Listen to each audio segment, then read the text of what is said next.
Programming your 2007-2008 FJ Cruiser. Key fob, a simple guide. Want to program your 2007-2008 Toyota FJ Cruiser key fob yourself?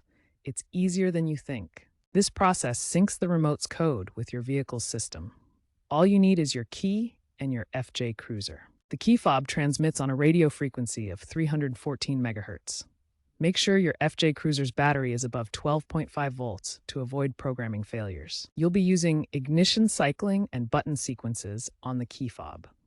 The system also uses rolling codes, which means you can't just clone a fob, it needs to be properly programmed. Follow the next steps carefully to get it done right. Remember, there's a 40-second time limit for the whole procedure. Here's how to program your FJ Cruiser key fob.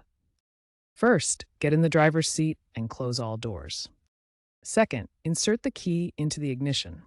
Third, turn the key to the on position but don't start the engine, and repeat this 5 times within 10 seconds. On for 1 second, off for 1 second. Fourth, turn the key to the on position again. If successful, the horn should chirp or the lights will flash.